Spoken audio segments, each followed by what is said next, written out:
अस्सलामुअलैकुम फ्रेंड्स, आज मैं बहुत खुश हूँ क्योंकि हम जा रहे हैं ईद की शॉपिंग करने। और हम जब भी कहीं जाने के लिए निकलते हैं ना, तो मैंने सबसे पहले पीना होता है फ्रेश जूस और फिर करनी होती है शॉपिंग, ताकि ड्यूरिंग शॉपिंग मैं फ़्रेश रहूँ। और फिर शॉपिंग तो वैसे ही लड़कियों का फेवरेट हॉबी होता है, और जब हो ना ईद की शॉपिंग की बात, तो इसकी तो फिर खुशी ही डबल हो जाती है। और भाई मुझे तो लगता है कि ईद की तैयारियों में ना सबसे इम्पॉर्टेंट चीज़ है शॉपिंग। पर चूँकि ये ईद रमज़ानुल मुबारक के रोज़े रखने पर अल्लाह पाक की तरफ से तमाम मुसलमानों के लिए इनाम होता है, तो इसलिए इसकी तैयारियां भी ज़्यादा ज़ोरों शोर से की जाती हैं।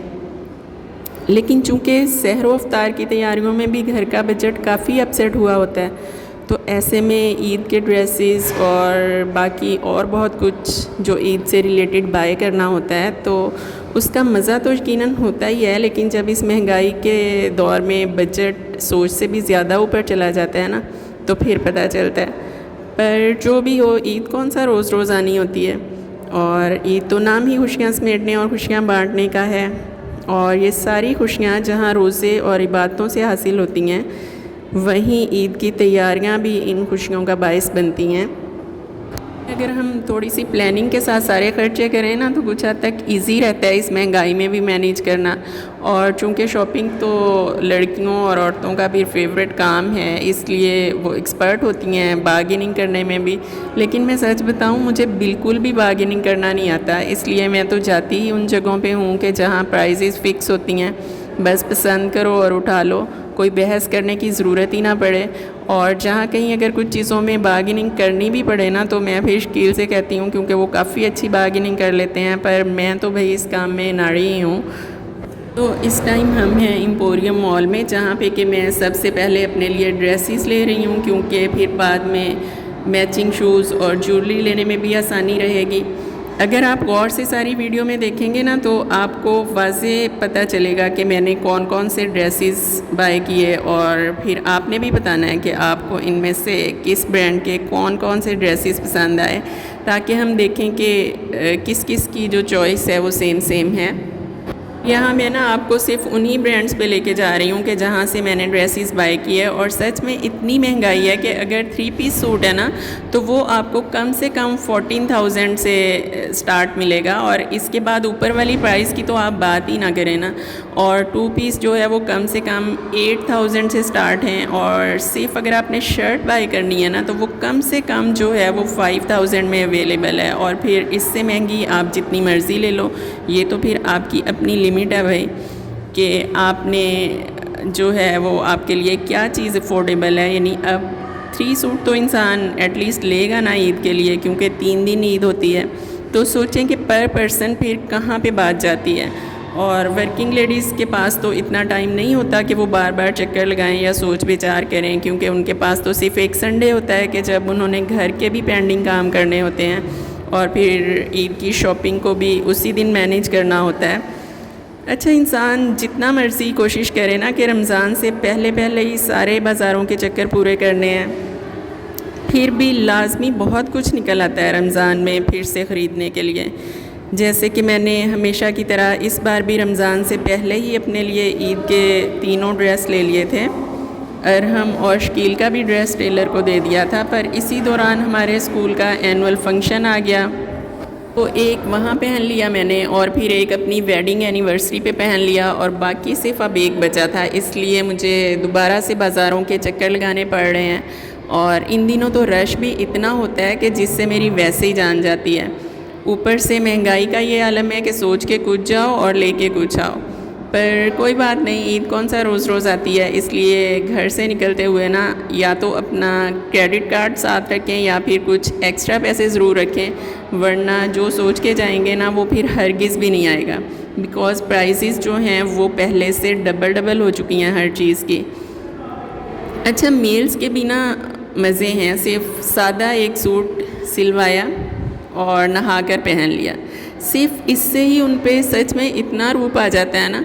और एक हम हैं कि पहले महंगे महंगे ड्रेसेस लो, फिर इनके साथ मैचिंग जूता और ज्वेलरी ढूंढो, और बात सिर्फ बस यहीं पे ख़त्म नहीं हो जाती जनाब। फिर उसके बाद जब आपने इतनी महंगी शॉपिंग की होती है, तो फिर कुछ पैसे तो फेस बेचारे पे भी लगाना बनते हैं। और फिर पार्लर वालियों का तो कुछ ना पूछो, उनके भी अलग ही नखरे होते हैं और चार्जेस के साथ साथ उनको ईदी भी चाहिए होती है। बात अभी पार्लर तक भी एंड नहीं होती, चांद रात और मेहंदी, ये कैसे मिस हो सकती है भाई। मेहंदी और चूड़ियों के बिना तो ईद ही नहीं लगती। और जो बाहर से मेहंदी लगवाते हैं उनको सब पता होगा कि चांद रात में अच्छी मेहंदी लगाने वालों के चार्जेस क्या होते हैं, क्योंकि मेहंदी के स्पेशल स्टॉल्स लगे होते हैं जहाँ पर किस कदर रश होता है कि बाज़ दफ़ा तो बारी के इंतज़ार में ही सुबह हो जाती है, पर इसके बावजूद भी सब बहुत एक्साइटेड होते हैं। अच्छा, हमारे बचपन में जो सबसे बड़ी एक्साइटमेंट होती थी ना, वो थी ईद कार्ड्स की ख़रीदारी और फिर उनको लिखना और पोस्ट करना। लेकिन अब तो ये रिवायत बिल्कुल ही ख़त्म हो चुकी है, इसलिए अब मार्केट्स में भी कहीं कोई ईद कार्ड्स के स्टॉल्स नज़र ही नहीं आते।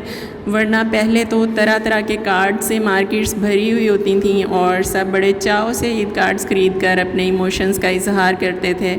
पर अब इसकी जगह इलेक्ट्रॉनिक मीडिया ने ले ली है। व्हाट्सएप, इंस्टा, FB, ट्विटर, ये यहाँ पर ही सब लोग जो है वो एक दूसरे को विश कर देते हैं।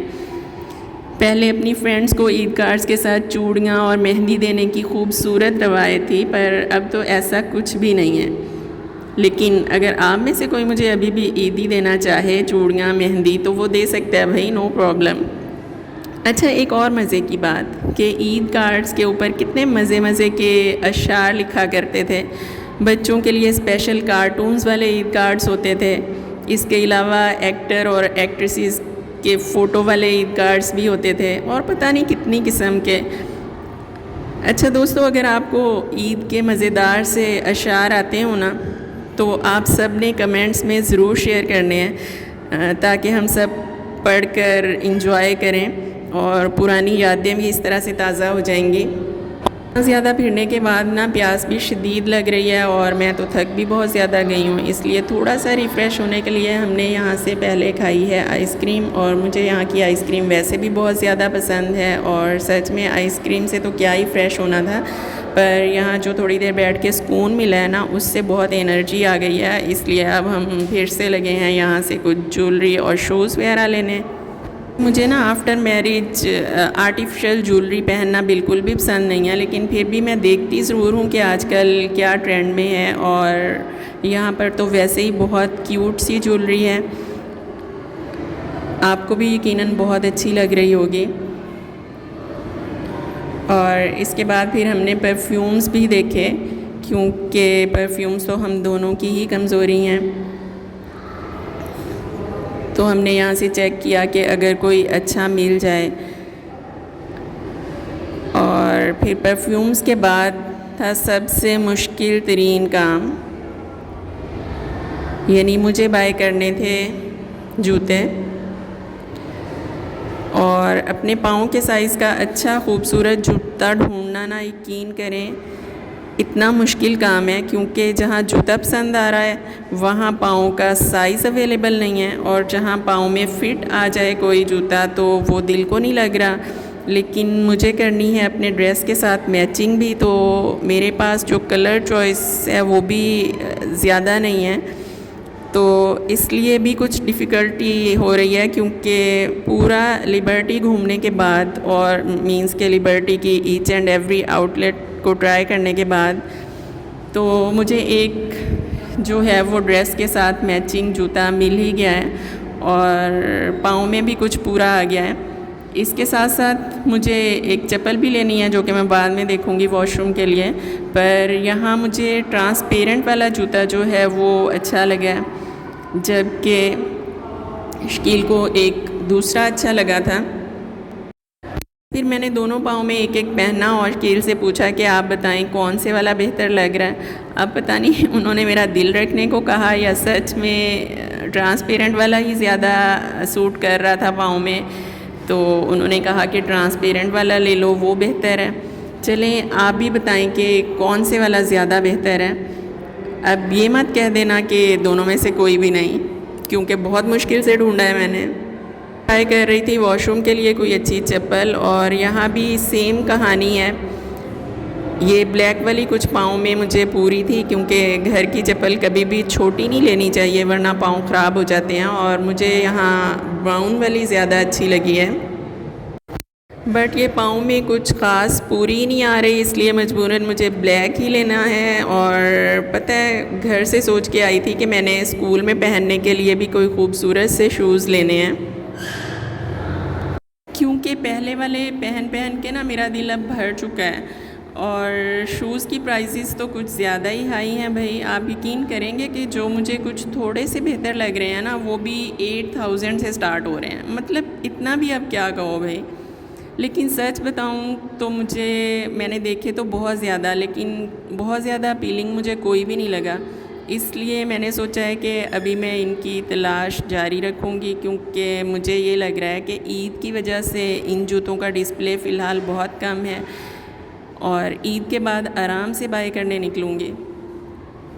अच्छा, यहाँ अभी आगे आपको एक शू शकील के हाथ में नज़र आएगा, वो मुझे फिर भी कदरे कुछ थोड़ा सा बेहतर लगा, मगर इतना भी कुछ ख़ास नहीं है। ये देखें, ये वाला आपने बताना है कि आपको ये कैसा लगा। देखें, इतनी बड़ी इनकी आउटलेट है, मगर यहाँ पर जो सिर्फ ईद से रिलेटेड शूज़ हैं वही ज़्यादा डिस्प्ले में हैं। तो इसलिए मैं सोच रही हूँ कि ये वाले शूज़ मैं थोड़ा ईद के बाद बाय करने निकलूँगी। अच्छा, इसके अलावा एक और जगह पे भी मुझे कुछ कदरे बेहतर शूज़ मिले थे। अभी ये वाले देखें इस ब्रांड के, लेकिन यहाँ पर कुछ थोड़ा सा मुझे साइज़ का इशू आ रहा था, लेकिन फिर भी मुझे 2 डिज़ाइन बहुत अच्छे लगे थे, एंड आई थिंक कि मैं एंड पे वही बाय भी कर लूँगी। लेकिन अभी थोड़ा चंद और जगह घूमने के बाद। अच्छा, इनकी जो घर में पहनने वाली चप्पलें हैं ना, वो भी अभी देखिएगा, वो भी बहुत प्यारी और कलरफुल सी हैं, पर अफसोस कि उनकी हील्स इतनी बड़ी हैं कि वो भी बस छोटी छोटी लड़कियों के लिए ही बनी हैं, क्योंकि इतनी हाई हील्स जो कि उन चप्पल्स की हैं, मैं तो पहनना हरगिज़ भी अफोर्ड नहीं कर सकती। अभी यहाँ पर देखिएगा, ऊपर वाली लाइन में आपको नज़र आएंगी, और ज़रा उनकी हील चेक करिएगा। अब इतनी हील पहन के मुझे कौन से तारे तोड़ने हैं भाई, क्योंकि मैं तो हरगिज़ भी इतनी हील पहनना अफोर्ड नहीं कर सकती। बहुत लेट हो चुके हैं और थकन का तो कुछ मत पूछें। सो हमने यहाँ से एक डील पैक करवाई कि घर जाकर आराम से खाएंगे, और एंड पे हमने बस JB से कोन खाई, और इसके साथ ही घर रवानगी और शॉपिंग की डिटेल वीडियो मैं इंशाल्लाह नेक्स्ट टाइम शेयर करूँगी आपसे। मेरे साथ रहिएगा। बाय बाय एंड अल्लाह हाफिज़।